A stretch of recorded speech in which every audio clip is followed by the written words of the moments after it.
My name is Aaron Castillo. And when people ask me why I joined the Army back a long time ago, I didn't know. Maybe for a challenge, something different.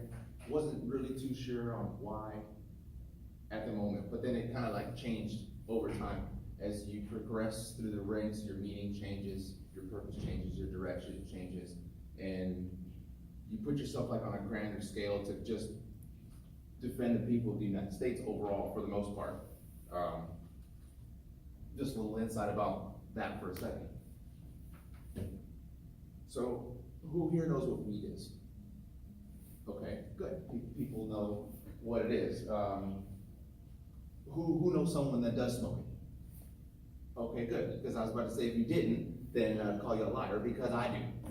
You know, but I smoke it for different reasons. I don't smoke it to get stoned and look up at the ceiling and try to figure out my life. I do it that actually helps with post-traumatic stress. And what it actually does is, depending on the type of strain that you smoke, it puts a lot of symptoms at bay. In the beginning, before doing this, they would give me a bunch of pills, and it takes like 2 weeks to work, and then you're not sure, and you're messing around with dosage and milligrams and this, and it got too crazy. And I didn't really start doing this until, obviously, I got out, because you can't do it when you get in. And my best friend actually told me to try it, and he had me smoke a strain called Blue Dream. What Blue Dream did for me is it basically opened up my mind in what was once a nice, organized warehouse at one point in the Army. After I got out, everything got disheveled. It's like an earthquake came and knocked it all down. But Blue Dream came and it was like, oh, hey, let's pick up all these boxes and let's organize them. Which was the first, and I haven't had that feeling in a long time. So what I'm gonna talk about today is how smoking marijuana helps veterans with PTSD and the statistics that go along with it. And according to the VA, the Department of Defense, and the Justice Department, here are some stats here on the screen that shows the different types of veterans that suffer from PTSD. I fall in this category right here for the Iraq and Afghanistan, because I've been to both. So I've seen both sides of the spectrum on that. And yes, 12 to 15 month deployments, that's long. So you're over there for that long, and then when you're coming towards the end, they tell you to stay longer, which is not fun. That actually sucks really bad, because you get really depressed.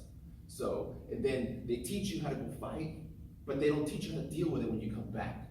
It's more of just, hey, you're back, reset, train again. So you don't really get to process all that stuff and understand. And then that's where a lot of the things come in, like depression, anxiety, rage, anger, homelessness, even suicide comes into effect also, suicide attempts. A lot of things happen there when veterans struggle from PTSD. So when a veteran is struggling with PTSD, the one thing that sets in is depression, because you start thinking about things that happen in your head, because they don't go away. So you feel depressed about what you did. Maybe you could have did something better. So once you start depressing, they're called intrusive thoughts. So now it's like, oh, I should have did this, I should have did that. Now you start going down that rabbit hole. Start going down the rabbit hole of thinking all the things you should not be thinking. And it just leads, it's like a snowball effect. And it just builds and it builds and it builds and it builds and it builds until sometimes it's just too much. And sometimes veterans, they do the thing that doesn't really equate to what the right answer is. And it'll lead to homelessness, because they just give up. They just stop giving a crap really and stop trying. Another reason why veterans don't really try to seek this out, because they don't want to be seen as weak. That was really big in the beginning when I first joined. If you went and got mental health treatment, you were known as weak, and you would indirectly be shunned out and off to the side. So now there's another thing of how you couldn't even properly process the information, because you didn't want to be seen as like a weak soldier and then be pushed off to another platoon of people who weren't tough enough. So you had to kind of just mentally adapt to it. You had to mentally adapt to it and turn numb, really, in order to get the job done. Another thing is shame. Shame is huge, because in the beginning of everything, you do things sometimes that are questionable, but you gotta get the job done. One of the things here I know is, I was gonna talk about another sub point, but I'm gonna change it, for myself. When I got out, I almost committed suicide twice. 2 times. Once because everything was just, the way I got pushed out was not right. I was pushed out before my time. I became a diabetic, and that was a lot to take in, because I didn't know, and when you're diagnosed as diabetic, you cannot serve. And I was at 17 and a half years, on track to be promoted to the next level, to be in charge of more soldiers. So that was a lot. On top of that, getting out, going through a divorce, my kids not knowing who I am, so it was all tumbling. And if it wasn't for a good friend of mine who like literally saved my life, that was the first time I probably wouldn't have been here. The second time, I was actually at my friend's house, and my soon-to-be ex-wife continued with messages and overbearing.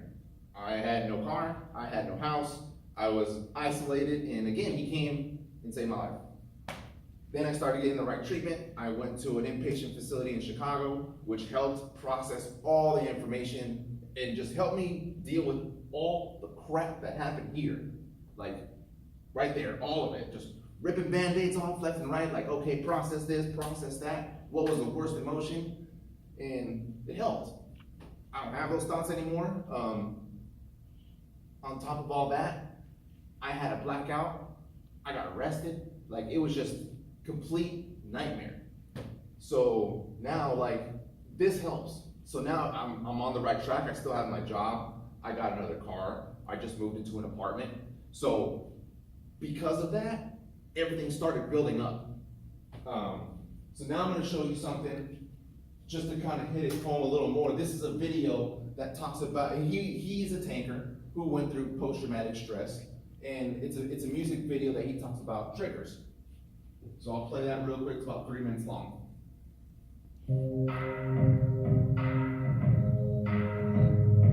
My triggers are unexpected, like a loud noise or somebody walks up on me or somebody startles me, and certainly I'm set right back to the times of when I got triggered. I was in a firefight, and I go into that fight or flight mode.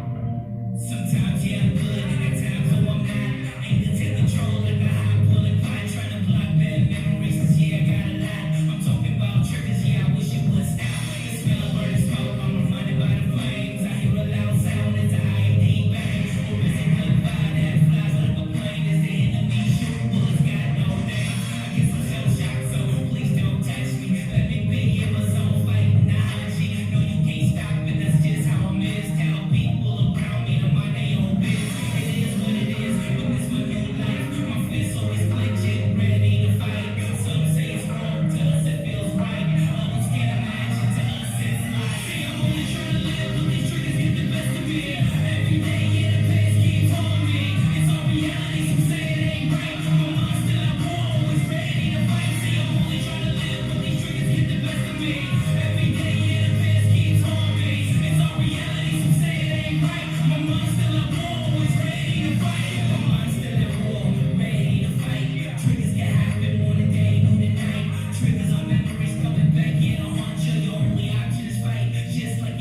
All right, so there's that. For those who just joined in the back, thank you for watching. My name is Eric. This is from the last class. I'm doing persuasive speech on why veterans who struggle with PTSD need to smoke marijuana.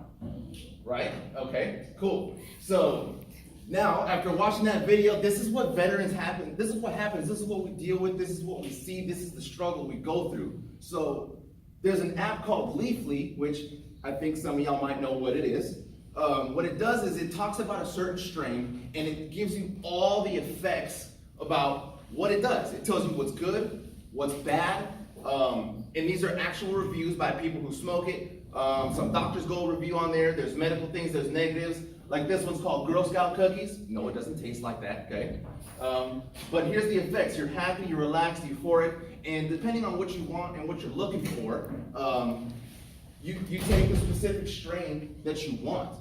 And it helps. It helps put a lot of those symptoms at bay. It helps put the symptoms of homelessness, suicide, depression, anger, rage. It pushes all that stuff to the side. It's not like a Band-Aid, but it helps. It's better than taking pills and messing up all your insides with the long-term effects.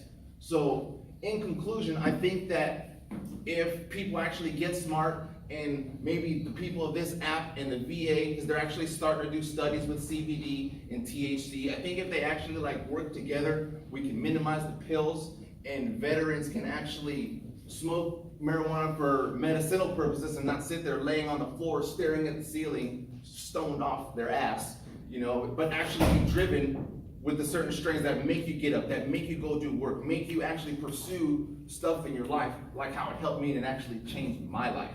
So, thank you very much, and for those in the back, thank you for joining and watching the rest of the video.